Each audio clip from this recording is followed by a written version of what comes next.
Ray ലിൽ black, യഥാർത്ഥ പേര് കെ ആസാകുറ. 1996 ജപ്പാനിലെ ഒസാകയിൽ ജനിച്ച അവൾ ആദ്യം ഒരു ആഡൽട്ട് ഫിലിം ആക്ട്രസ് ആയാണ് ലോക ശ്രദ്ധ നേടിയത്. 2018 ആണ് ആഡൽട്ട് ഇൻഡസ്ട്രിയിൽ അവർ തുടക്കം കുറിച്ചത്. വളരെ കുറച്ച് സീനുകളിൽ മാത്രം അവർ പങ്കെടുത്തെങ്കിലും 2019 തന്നെ പോൺഹബ് അവാർഡ്സിലേക്ക് നോമിനേറ്റ് ചെയ്യപ്പെടുന്നത് മൂലം അവർ വേഗത്തിൽ പ്രശസ്തയായി.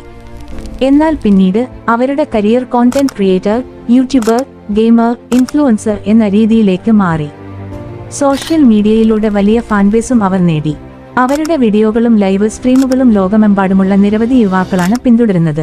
2024 അവർ മലേഷ്യ സന്ദർശിച്ചപ്പോൾ ഇസ്ലാം മതത്തെക്കുറിച്ച് കൂടുതലായി പഠിക്കാൻ തുടങ്ങി. അതിലൂടെ അവർക്ക് വലിയൊരു ആത്മീയ മാറ്റമാണ് സംഭവിച്ചത്. 2025 റേ ലിൽ ബ്ലാക്ക് ഔദ്യോഗികമായി ഇസ്ലാം മതം സ്വീകരിച്ചു. ഹിജാബ് ധരിച്ചും ജീവനിർവഹണ രീതികൾ മാറിക്കൊണ്ടും അവർ പുതിയ ജീവിതം തുറന്നു പിടിച്ചു. അവരുടെ ഈ വലിയ മാറ്റം സോഷ്യൽ മീഡിയയിൽ വലിയ ചർച്ചകളും പ്രതികരണങ്ങളും ഉണ്ടാക്കി. ചിലർ അവരെ പിന്തുണച്ചു, ചിലർ അവരുടെ പാസ്റ്റ് കാരണം വിമർശിക്കുകയും ചെയ്തു. എന്നിരുന്നാലും റേ ലിൽ ബ്ലാക്ക് തന്റെ ജീവിതത്തിൽ ഒരു പുതിയ തുടക്കം, ഒരു സെക്കൻഡ് ചാൻസ് സ്വയം തീരുമാനിച്ച പാതയാണ് പിന്തുടരുന്നത്. ഇന്നത്തെ ദിവസം അവൾ ഒരു ഇൻഫ്ലുവൻസർ, മോഡൽ, കോണ്ടന്റ് ക്രിയേറ്റർ എന്ന നിലയിൽ മാത്രമല്ല ഒരു ആത്മീയമായി വളരുന്ന സ്ത്രീയുമാണ്. അവളുടെ പാസ്റ്റിനെ പിന്നിൽ വെച്ച് പുതിയ തിരിച്ചറിവോടെ ഒരു പുതിയ ജീവിതത്തിലേക്ക് അവർ കടക്കുകയാണ്.